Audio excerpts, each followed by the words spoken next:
आज मैं दिशा क्या है, गुरु क्या है, क्यों धारण करना चाहिए, नहीं धारण करना तो क्या होगा, उस बारे में थोड़ा विस्तार से बता दूं ताकि आप लोगों को समझने में सुविधा होगी। फिर अंदर वाला इजाजत दे तो दीक्षा लेने के लिए आ जाना। इसी टाइम दीक्षा का कार्यक्रम होगा। देखिए, वैदिक दर्शन के अनुसार मनुष्य जो है एक जन्म में 2 जन्म जीता है। पहले 8 मास के शरीर के रचना भौतिक माता पिता करते, आत्म साक्षात्कार करवाता गुरु,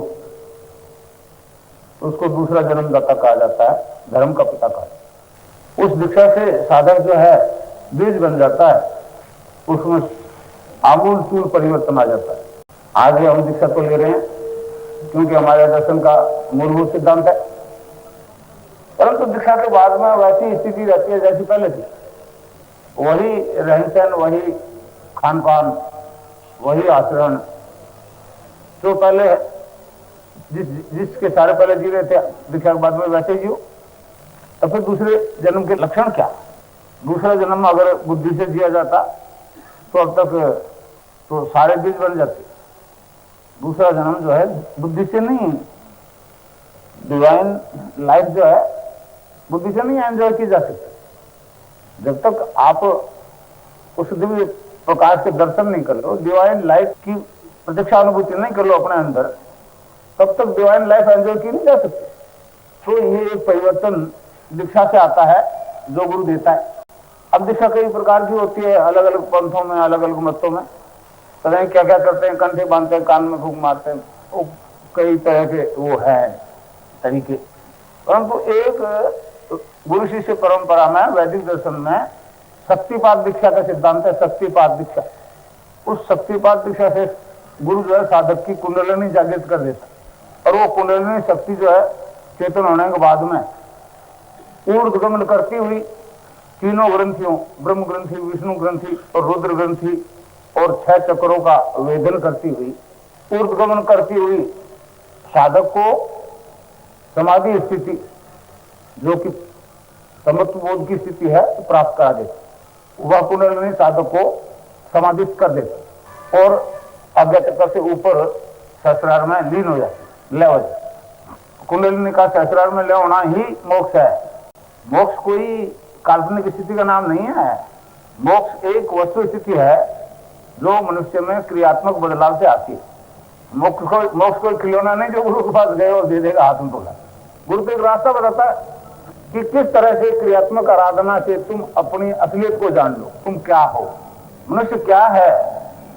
जब उसको उसकी सच्चाई की जानकारी हो जाती है तो ही तत्काल वो जीवन मुक्त हो जाता है।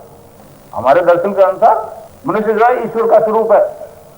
हमने मनुष्य को विराट माना है, ईश्वर माना है, और उसी हिसाब से मनुष्य का विकास करने का भारतीय दर्शन जो है क्रियात्मक तरीका बताता है, जिसे योग कहते हैं। वो हिसाब जो है क्रियात्मक योग जो है दीक्षा से होता है। और जो सबसे उत्तम दीक्षा हृदय मोक्ष है। शक्तिपात दीक्षा 4 तरह से वैसे दी जाती। एक तो गुरु साधक के आज्ञा चक्र हार्ट या मूलाधार में हाथ का स्पर्श करके चेतन करता है, अपनी शक्ति को प्रभावित करता है। दूसरा नाम जप से, तीसरा नजर से भी शक्तिपात हो जाती है। चौथा धारणा से ही जो है दीक्षा ले लेते हैं। इसमें शिष्य भी ले लेता है अगर उसमें मतलब गुरु के प्रति सच्ची लगन हो, जैसे एकलव्य ने ले ली, कबीरदास जी ने ले ली। खैर वो तो रेयर है, एक सारे एकलव्य नहीं हो सकते। तो आज जो युग में, जिस युग में जो दीक्षा चलती है वो नाम जप, नामी जप, हरि नाम का जप। देखिए, वैदिक दर्शन के अनुसार मतलब हर युग में मनुष्य की सामर्थ्य को ध्यान में रखते हुए आराधना का तरीका तय होता है। इस प्रकार कलयुग में हमारे शास्त्रों के अनुसार केवल नाम जप ही मोक्ष देता है। कलयुग केवल नाम आधारा, सुमर सुमर नर उतरे। तो नाम जप जो है कोई उर्जलूल आराधना नहीं है। देखिए, नाम जप जो है एक ठोस आधार पर तय की हुई आराधना विधि केवल वेदांती जानता है। सब एक बात कहकर चुप हो जाते हैं, शब्द से सृष्टि की उत्पत्ति हुई, यहूदी ईसाई मुसलमान सारे। मगर वो शब्द देखा समझा जा सकता है, ये बात केवल वेदांती कहते हैं। तो वेदांत का मतलब है, सनातन दर्शन का मतलब है मनुष्य का पूर्ण विकास। देखिए, जब तक मनुष्य अपने असली स्वरूप को प्राप्त नहीं कर लेगा तब तक मोक्ष नहीं हो सकती। जन्मता मरता तो एक वही परम सत्ता नहीं है। और जब तक मनुष्य उस रूप में रूपांतरित नहीं हो जाएगा तब तक जीवन मुक्त नहीं हो सकता। तो ये जो मतलब एक क्रियात्मक दर्शन है केवल सनातन धर्म ही का है। स्वामी विवेकानंद जी ने कहा था हिंदू धर्म की व्याख्या करते हुए अमेरिका में कि विभिन्न मतांतरों या सिद्धांतों पर प्रयास करने के प्रयत्न हिंदू धर्म में नहीं है। हिंदू धर्म तो प्रत्यक्ष अनुभूति और साक्षात्कार का धर्म है। केवल विश्वास का नाम भी हिंदू धर्म नहीं है। हिंदू धर्म का सिद्धांत है ये विश्वास होना मैं आत्मा हूं और तद्रूप बन जाना। आत्म साक्षात्कार कर लेने का नाम ही हिंदू धर्म है। और फिर आगे आगे इससे एक कदम और आगे बढ़ते हुए कह दिया कि अनुभूति की यह है दिव्य शक्तिमय वाणी भारत के ही आध्यात्मिक गगन मंडल से आविर्भूत हुई है। एकमात्र हमारा वैदिक धर्म है जो ये कहता है ईश्वर के दर्शन करने होंगे, उसकी प्रत्यक्षानुभूति करनी होगी, तभी मोक्ष संभव है। वेदांत जो है ईश्वरवाद का जनक है। मनुष्य के उच्चतम विकास की बात करता है वेद। देखिए ऋग्वेद जब मनुष्य शरीर की संरचना की बात करता है तो कहता है ये 7 प्रकार के तत्वों से बना है, इनके अंदर आत्मा अंतर्निहित है। और फिर वो अलग अलग तत्वों के नाम गिनाता है। अन्न से बनने वाले कोष, अन्नमय कोष, प्राणमय कोष, मनोमय कोष, विज्ञानमय कोष, आनंदमय कोष और चित्तमय कोष और सत्मय कोष। तो इस प्रकार 7 कोष से शरीर की रचना हुई। अब 7 में से 4 मानवता में खूब चेतन हो गए, अन्न प्राण मन और विज्ञान। 7 में से जब 4 चेतन हो सकते हैं तो बाकी 3 भी चेतन करने का कोई तरीका है, परंतु वो तरीका केवल वेदांती ही जानता है, संसार का कोई धर्म नहीं जानता। इसलिए महर्षि अरविंद की भविष्यवाणी है कि पश्चिम को जो विकास मानवता में करना था वो कर चुका। अब आगे मानवता में जिस विकास की जरूरत है वह मात्र वेदांती ही कर सकता है, भारतीय ही कर सकता है। तो अब ये भारत का काम शुरू होता है। प्रकार से साधक जो है नाम जप से नामी के रूप में परिवर्तित हो जाता है। मंत्र जप की आराधना सृष्टि के शब्द से उत्पन्न होने के सिद्धांत के आधार पर तय की गई है। नाम जप सृष्टि उत्पत्ति के आदि कारण शब्द को आधार मान करके आराधना तय की गई। देखिए शरीर को 5 तत्व का शरीर कहते हैं ना। मनुष्य जो विराट है, ईश्वर है, तो फिर सारा ब्रह्मांड अंदर है, ये हमारा दर्शन मानता है। जो ब्रह्मांड में वो पिंड में, जो पिंड में वही ब्रह्मांड में, इसको आधारभूत मान करके वेदांती आराधना का तरीका तय करता है। तो शब्द ब्रह्म से परब्रह्म की प्राप्ति का एक ही सिद्धांत बना। गीता में उस शब्द का नाम रखा है ओम। ओम तत्सत, इससे सृष्टि की उत्पत्ति हुई, मतलब सत्यचित आनंद। तो 9 द्वार माया के होते हैं, उसमें 4 तत्व चेतन होते हैं, अन्न प्राण मन और विज्ञान। वो पृथ्वी तत्व के गुरुत्वाकर्षण में होते हैं। ऋग्वेद के अनुसार इन लोकों में विद्या पर अविद्या का साम्राज्य। बाकी 3 जो कोष ऊपर है, आनंद चित्त और सत, जिसको हम सच्चिदानंद कहते हैं, वहां पर अविद्या का नाम ही नहीं, वहां माया का नाम नहीं, वहां तो पूर्ण ब्रह्म है, सिर्फ शांति है। तो इसलिए मनुष्य जब तक यहां से ऊपर नहीं उठेगा, जब तक उसका तीसरा नेत्र खुल नहीं जाएगा। शिव जी के तस्वीर में आपने देखा तीसरा नेत्र, वह मनुष्य योनि में हर स्त्री पुरुष से होता है। वह अंदर की तरफ खुलता है, ये आंखें बाहर की तरफ खुलती है, और जो सारा ब्रह्मांड ही अंदर है। तो जब तक ये नहीं खुलेगा कुछ भी प्रत्यक्षानुभूति और साक्षात्कार नहीं हो। इसलिए गुरु का काम है 10वें द्वार को खोलना, फिर सब ठीक हो जाएगा। तो इस नाम जप से आप जब निरंतर नाम जप करोगे और ध्यान करोगे तो कुंडलिनी जागृत हो जाएगी। कुंडलिनी के जागृत होते वही दिव्य प्रकाश है, ये वो ईश्वर की पराशक्ति। तत्काल उसके साथ ये तीसरी आंख खुल जाएगी। फिर जब ध्यान में बैठोगे तो योग होगा, तो सारा सिस्टम दिखेगा अंदर वाला। कौन से मसल्स को टोन अप किया जा रहा है, किस तरह से मतलब योगिक क्रियाएं हो रही है, 72 जन्नाडियां दिखेगी, वो कुंडलिनी दिखेगी, मतलब लाखों सूर्य के प्रकाश से भी तेज लाई लिए हुए एक सोने के तंतु की तरह, और एक कायापलट हो जाएगा आपका। मतलब ये जो योग है भारतीय योग जो है ये त्रिविधि ताप शांत करता है, आदि दैहिक, आदि भौतिक, आदि दैविक। मतलब संसार का कोई रोग साधक में रहता नहीं है। और जिस योग की मैं बात करता हूं उस योग का संचालन कुंडलिनी शक्ति स्वयं अपने नियंत्रण में करती है। जब वो जागृत हो जाती है तो गुरु का उस पर पूर्ण प्रभुत्व रहता है, वह उसका संचालन और नियंत्रण स्वयं करते हैं।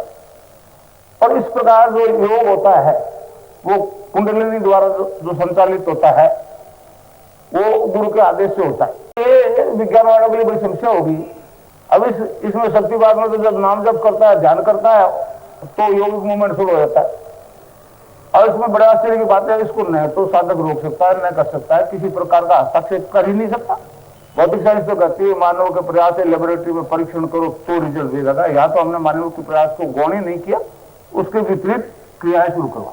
हो रही है ऐसी, मेरे शिष्य बहुत आए, इंजीनियर बहुत है, एमईबी के छात्र बहुत है, Jodhpur engineering college, Kota engineering college, Jodhpur university के न्यू कैंपस के साइंस के विद्यार्थी बहुत है, और वैज्ञानिक बहुत है, डॉक्टर का शायद तो कुछ 20-25 ही, अधिक नहीं। और सबको दीक्षा के बाद में योगी क्रियाएं हुई, समाधिस्थ हो रहे हैं, ध्यान लग रहा है। जैसे वैज्ञानिक हमारे वैसे पश्चिम के देश के, जब ये बदलाव इनमें आ रहा है तो उनमें आएगा, फिर क्या कहेंगे? ये तो कहते हैं बेचारे कभी विज्ञान में हम तो जी उनकी नकल करते हैं, पीछे हैं, वो स्वीकार कर लेंगे, हम कर लेंगे। तो मैं तो इस मामले में वैज्ञानिकों से मिलने निकला हूं कि तुम्हारा साइंस इसमें क्या बात बताता है, ये कैसे बदलाव होता है, क्यों छूट जाता नशा, क्यों योगिक क्रियाओं द्वारा रोग ठीक हो रहे हैं, क्यों मनोरोग ठीक हो रहे हैं। इसमें हमारा वैदिक दर्शन तो स्पष्ट कहता है कि मनुष्य 3 जात का होता है, 3 जात का, रजोगुणी, तमोगुणी और सतोगुणी, चौथी जाति त्रिगुणातीत की। तो मानव कृति 3 ही जातियां हैं, बाकी तो हमने बना डाली। अब इसमें जिसमें तमोगुण प्रधान होता है उसकी जाति तमोगुणी है, जिसमें रजोगुण प्रधान होता है उसकी जाति वृत्ति जो है रजोगुणी है, सतोगुणी वाले की सतोगुणी है। तो इस प्रकार जो दीक्षा दी जाती है, जो ही कुंडलिनी जागृत होती है तो तमोगुण और रजोगुण शांत हो जाते हैं, वो ग्लैंड, वो ग्रंथियां निष्क्रिय हो जाती है शक्तिपात से, कुंडलिनी के चेतन होने से, उस दिव्य प्रकाश के कारण जो है अंधेरा जो है खत्म हो जाता है। आदमी पूर्ण रूप से सात्विक बन जाता है, सभी प्रकार के नशे छूट जाते हैं, क्योंकि वृत्तियां बदल गई। जो वृत्ति नशा मांग रही थी वो अंदर है नहीं, कौन मांगेगा? तो जब डिमांड ही नहीं है अंदर से तो उसे सप्लाई क्यों करो? और एक और बड़ा अजीब रिजल्ट मिला, लोग आदतवश कहते हैं खाते तो रहते हैं मगर नशा नहीं आता। अफीम खाने वाले कहते हैं अफीम तो खाते हैं, 2-3 महीने से खा रहे हैं मगर नशा नहीं आ रहा। एक मेरे पास है, मैं नशा नहीं आ रहा, तो फिर क्यों खर्चा कर रहा है? छोड़ दी, कोई तकलीफ नहीं। और इससे एक बात प्रमाणित होती है कि मीरा ने वास्तव में जहर किया था और असर नहीं किया। अफीम खावर असर नहीं करे, शराब पिए असर नहीं करे, ये तो एक बहुत विचित्र रिजल्ट मिल रहा है। भौतिक साइंस पास इसका कोई जवाब नहीं, हमारे पास तो स्पष्ट जवाब है भाई, शक्तिपात दीक्षा से, ईश्वर के नाम जप से तमोगुण और रजोगुण शांत हो गया। जो वृत्तियां मांग रही थी खान पान, वो अब अंदर नहीं है, इसलिए कोई मांगता नहीं, इसलिए छोड़ दे तो कोई तकलीफ नहीं। अब वो भौतिक साइंस वाले वृत्ति तो नहीं बदल सकते, अस्पताल में गिरफ्तार करके रिश्तेदारों को रखते हैं, कोई रखते हैं, और शराब जो वो मांगता है शराब को पीने को देते हैं तो उसमें कोई दवाई डाल देते हैं जिससे उसको पीने में जी बतलाता है, उल्टी होती है। इस प्रकार वो 2-3 महीने में छोड़ता और बाहर निकलते वैसा का वैसा, महीने 2 महीने में उतना ही पी रहे। मगर इसमें वृत्ति बदलने के बाद में जीवन भर नहीं पिएगा। अगर आराधना करता रहा, निरंतर नाम जप करता रहा, तो क्योंकि वो फिर जो वृत्तियां दब जाएगी, सतोगुण खूब प्रभावी हो जाएगा, तो इस प्रकार सारे नशे छूट जाते। ध्यान जो है पहली स्टेज है समाधि की। ज्ञानी जब गहरा हो जाता है उसका नाम समाधि हो जाता है। समाधि के 2 भाग, सबिज समाधि, निर्विज समाधि। सबिज समाधि में साधक के द्वैत भाव रहते, मतलब जीव भाव और आत्म भाव दोनों रहते, क्योंकि कुंडलिनी अभी सहस्रार में नहीं पहुंची। जो ही सहस्रार में पहुंच गई, जीव भाव तो है ही नहीं, जीव कोई है ही नहीं, है तो आत्मा ही आत्मा, मात्र आत्मभाव रह जाएगा। फिर जब आपके अलावा कोई नहीं तो आवाज किसकी सुनो। इस प्रकार आप में बदलाव आएगा। वॉइसलेसनेस की बात करना बड़ा आसान है, मनुष्य को उस स्थिति में पहुंचाना बड़ा मुश्किल है। तो ये सब जो है गुरु द्वारा होता है। तो ये आपको आराधना करनी है, सारे से छुटकारा हो जाएगा और धीरे धीरे विश्वास भी बढ़ने लगेगा। मगर देखिए मैं आपको बताऊं, इसमें थोड़ी मर्यादा भी है धर्म में, वो बता दूं ताकि आप मुझे दोष न दो। देखिए लक्ष्मण जी ने एक लक्ष्मण रेखा ही खींची थी सीता के चारों तरफ, गढ़ की दीवार थोड़ा बनाई, मगर रावण जानता था इसमें कितना करंट है। उसने सीता जी को फुसला करके उसका उल्लंघन करवा लिया। उल्लंघन करते ही अपन कर लिया। तो इसमें भी एक लक्ष्मण रेखा है, अगर उसका उल्लंघन कर लिया तो ये दीक्षा विक्षा टाइम खराब करना सब बेकार। और ये गुरुओं की मर्यादा है, मेरी अपनी कुछ नहीं है। जैसा आदेश था मैं आपको बता रहा हूं, और कोई खास प्रतिबंध नहीं है, हल्का सा प्रतिबंध है। जो गुरु शब्द आपको जपने को देता है, आप अपने मुंह से या इशारे से किसी को नहीं बताओगे। दीक्षितों को तो बता दो भले, जो दीक्षित नहीं, अब साथ बैठे हुए दीक्षा ले रहे हो, तो अब जो अनपढ़ है उसको बताने में कोई दिक्कत नहीं है। बताने का प्रतिबंध तो उस सूरत में है कि कोई दीक्षित न हो। तो ये मैं आपको सीरियसली इसलिए बता रहा हूं कि अगर आपने बता दिया ना, तब फिर ये दीक्षा कितना ही नाम जप कीजिएगा, फिर आपने एक लक्ष्मण रेखा को क्रॉस कर दिया। ये नहीं करोगे फिर तो रिजल्ट अभी से मिलना शुरू हो जाएगा। अब मैंने जो बताना था बता दिया, अब आपकी मर्जी है, बाहर जाते ही कह दो, ये कोई गोपनीय डॉक्यूमेंट तो है नहीं। सार्वजनिक रूप से कहूंगा ही कहूंगा और लोग भी सुनेंगे। मगर जो दीक्षित है उन पर एक मर्यादा लागू है कि वो अपने मुंह से नहीं कहेंगे, लोगों को मालूम है, सबको मालूम है। मैं बताऊं, सीआईडी वाले आकर मेरे यहाँ चले गए और उन्होंने कहा जी आप तो ये दीक्षा दे। मैं कहा ये आपको करने की क्या जरूरत थी। तो इतना कोई वो नहीं है, मगर ये मर्यादा है, इसलिए जो मैं बताऊं उसको आगे न बताऊं। अच्छा, दूसरा एक हल्का प्रतिबंध और है, वो ये कि जब पास्ट फ्यूचर दिखेगा तो फिर जन्मना मरना घात प्रतिघात सभी दिखेंगे। तो किसी की डेथ दिख जाए बताइएगा नहीं, क्योंकि जब बता दोगे तो जब तक वो घटना नहीं घटेगी माँ बाप दुखी रहेंगे, घट जाएगी तो आपको आजीवन गाली देंगे, इसकी जीभ काढ़ी। जबकि उस ज्ञान उसके आने जाने न जाने में आपका कोई हस्ताक्षर नहीं। आपको किसी परम सत्ता ने एक ज्ञान दे दिया, आपने उसका दुरुपयोग कर लिया, किसी की आत्मा को दुखी करिए। ऐसा मत कीजिएगा। ऐसा कर दोगे तो क्या होगा, आइंदा बताने लायक नहीं रहोगे। ध्यान भी लगेगा, समाधि लगेगी, दिखे दिखेगा सब, जो ही ध्यान भंग हुआ भूल जाओगे, जीवन भर भूलते रहोगे, जो अच्छी बात बतानी वो नहीं बता सकोगे। ये दो हल्के प्रतिबंध है। और अब मैं वो जब के साथ ध्यान कराऊंगा तो वो पहले वो बता दूं नाम। उससे पहले एक बात तो मैं आप लोगों से कहना चाहूंगा कि मेरे जोधपुरी आकर के ये अनुभव हुआ कि गुरु लोग जो है प्रतिबंध लगा देते शिष्यों पर, दूसरा गुरु धारण करेगा पता नहीं क्या होगा, नरक में जाएगा क्या। तो अब ये क्यों लगाते हैं वो जाने, उनका काम जाने। मगर कोई दीक्षित आदमी बैठा है और उसकी आत्मा दुखे, भाई मैंने तो गुरु धारण कर लिया, दूसरा क्यों करूं, तो भैया उठ के चले जाओ। नहीं तो मैंने तो बांटना है, हाथ मान लोगे, खाली नहीं जाओ। मेरी तो मान्यता है, मैं तो मेरे शिष्यों को कहता हूँ 100 गुरु और कर लो, मुझे कोई एतराज ही नहीं। आपको नाम जब दूंगा उससे आपको एक नाम खुमारी हो जाएगी, चढ़ जाएगी। Intoxication without drug. मेरे कई शिष्य डॉक्टर में पूछता हूँ, डॉक्टर साहब इंटॉक्सिकेशन विदाउट ड्रग आपका सिद्धांत तो नहीं मानता। वो कहते नहीं, हमको अब चढ़ रहा है, नाम का नशा ध्यान करते हैं 24 घंटे खुमारी में रहते हैं, तो ये तो हमारे सिद्धांत फेल हो गया। तो इस प्रकार उस हरि नाम की खुमारी के कारण मानसिक तनाव पूर्ण रूप से खत्म हो जाएगा। चिड़चिड़ापन, गुस्सा, क्रोध सब खत्म। 80% बीमारियां मनोरोग से होती। जब मानसिक तनाव खत्म हो जाएगा सारी बीमारी ठीक हो जाएगी बिना ही दवाई के। High blood pressure, low blood pressure, उन्माद, पागलपन, अनिद्रा इत्यादि इत्यादि, वो बस निरंतर वो एक इंद्रियातीत वो आनंद, दिव्य आनंद आता रहेगा, तनाव नाम की चीज नहीं रहेगी। बाकी रही शारीरिक बीमारी, शारीरिक बीमारी को वो कुंडलिनी शक्ति योग द्वारा ठीक करवा देती है। उसी अंग का योग करवाती है जो अंग बीमार है, जिसको ठीक होना। बाहर का योग नहीं समझ सकता, उसमें आपके क्या संस्कार हैं, किस योग की जरूरत है। इसलिए जो करवा रहे हैं संसार में वो तो एक शारीरिक कसरत है, योग नहीं है।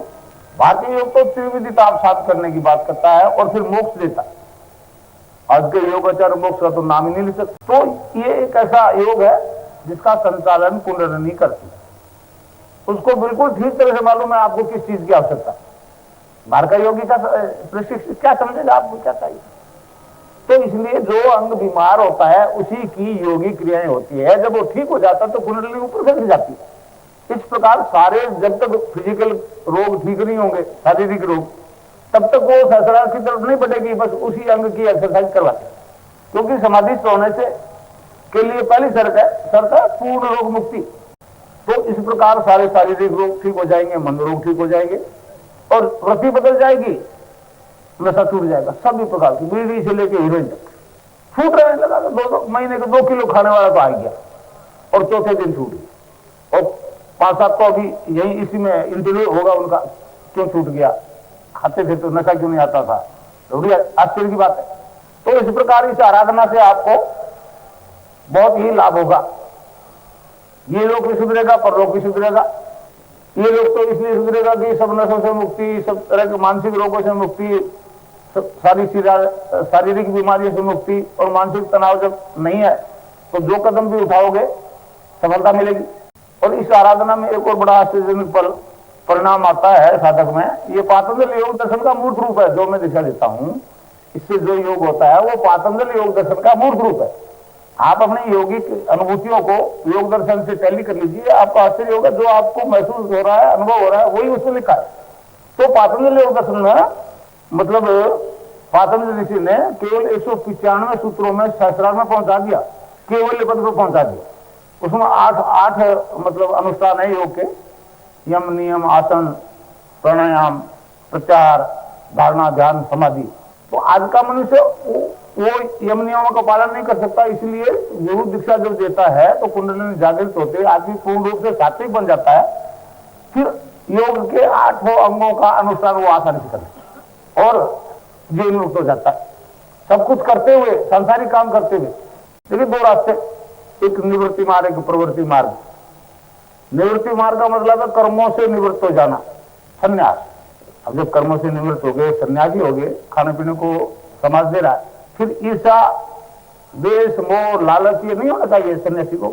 मगर ये ऐसे दुश्मन है, कहीं कहीं पकड़ लेते हैं, फिर बेचारे सन्यासी के पास केवल भगवान रहता और कुछ। ये प्रवृत्ति मार्ग है, कर्मों के प्रति प्रवृत्त रहते हुए उस परम सत्ता को चेतन करना जो अपने अंदर है। इस आराधना में आदमी का कर्ता भाव खत्म हो जाता है, रिजल्ट मिल करके। ये नहीं करना चाहता था, करना पड़ गया, ये करना चाहता था, लाभ की उम्मीद थी, घाटा हो गया, वगैरह वगैरह। एज वेल एज आंतरिक विकास, आंतरिक जो प्रिडिक्शंस होंगे, अनलिमिटेड फ्यूचर दिखेगा, सुनाई देगा और वो सही साबित होगा संसार में। तो आपको विश्वास हो जाएगा कि मैं ठीक पथ पर चल रहा हूं।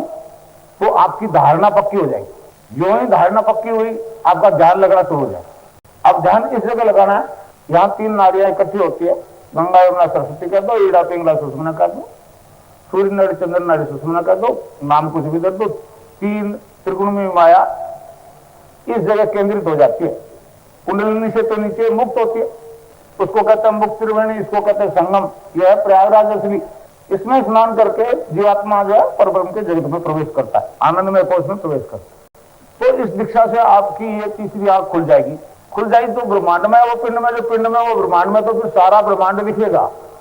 जिस भौतिक साइंस का विज्ञान कहता है कि आकाश गंगा से यहाँ आकाश गंगा का प्रकाश यहाँ तक पहुंचने के लिए 1 लाख प्रकाश वर्ष लगते। योगी उसको उसमें विद इन नो टाइम पहुंच जाएगा। जब सारा ही अंदर ब्रह्मांड अंदर है, फिर दूरी किस बात। और जो पहुंच करके जो रिजल्ट संसार को देगा, वैज्ञानिक जब पहुंचेगा तो वही पाएगा जो योगी ने बताया। दिव्य विज्ञान है ये जो है एक दिव्य विज्ञान है, आध्यात्मिक विज्ञान है।